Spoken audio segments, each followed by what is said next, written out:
when you look at this and what's going on in China, you keep hearing from these guys that they're growing, 5, 6%, or they want to be growing 8%. But the PMI is negative.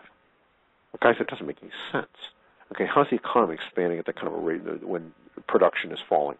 Don't give me this claptrap about things transitioning to internal consumption in China. That is a lie. It is not happening, okay? I'm here to tell you that is not happening.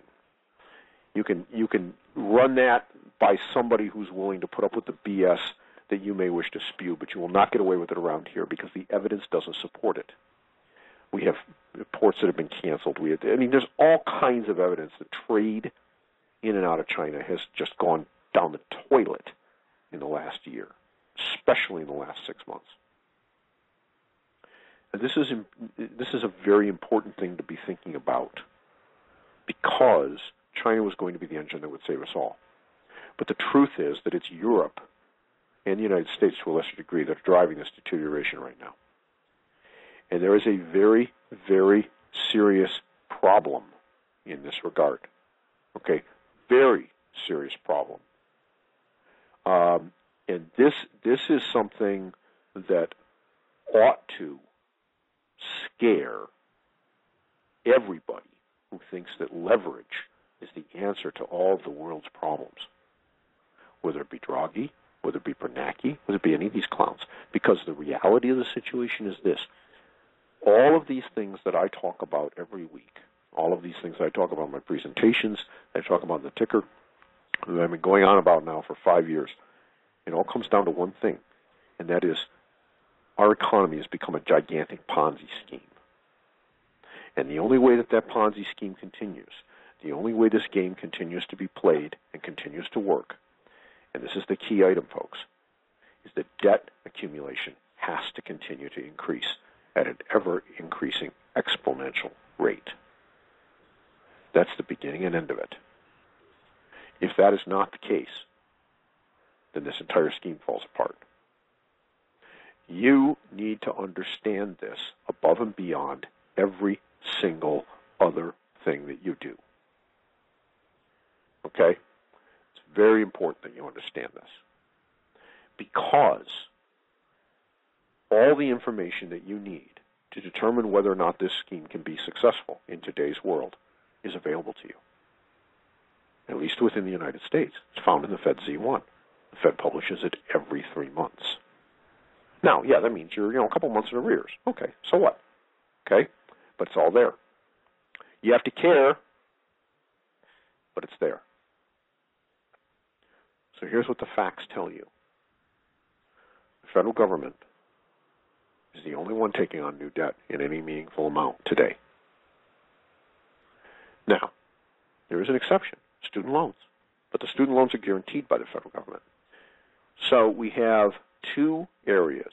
We have the federal government running huge deficits, okay, $5 trillion worth of additional debt in the last 4 years. And the reason they're doing it is to cover up the fact that this Ponzi scheme that they generated is collapsing. That's why it's been done. That's the only reason it's been done. It is not to help the economy. It is not to help you. It is not to create jobs. The Federal Reserve and Ben Bernanke are lying through their teeth. They have done this for only one folks, reason.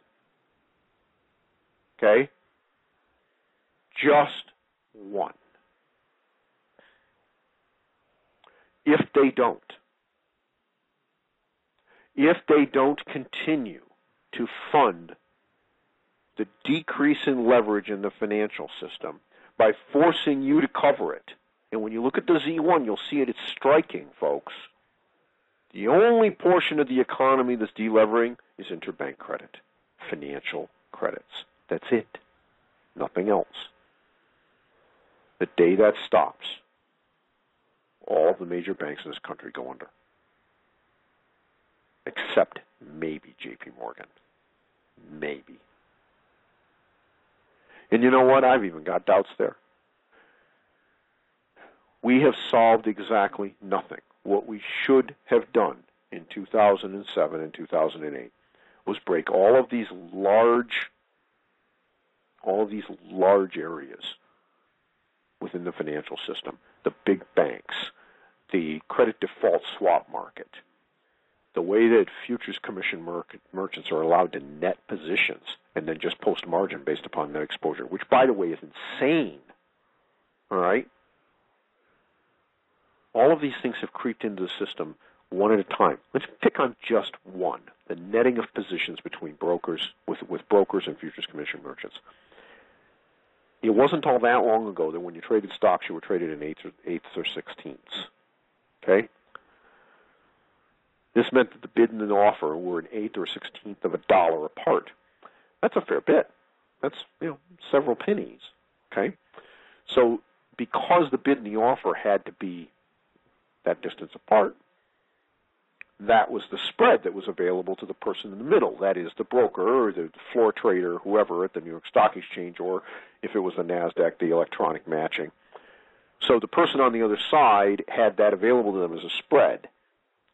All right, we've now gone to sub-penny increments. You and I and everybody else see them as pennies. But you'll see trades that go across at sub-penny increments all the time. All right, so we no longer have spreads of an eighth of a dollar or a sixteenth of a dollar. And this is extremely important because it means there's no money to be made off the spread anymore. So if you want to know where all this hinky, weird stuff has come from, it's there. All right? So what does the brokerage do? The brokerage takes, let's say that there are 10,000 units of something long and 10,000 units of something that someone else who's a customer of theirs has short. They net the two together and they say, we don't have to post any margin. They have to actually put any margin money together. Now, they required their customers to have the margin for each of those positions, long and short, in their accounts. This means that there is now cash laying around that the brokerage gets to use and invest in, well, we thought it was all safe things like government securities. And then MMF Global happened. And we found out that it wasn't.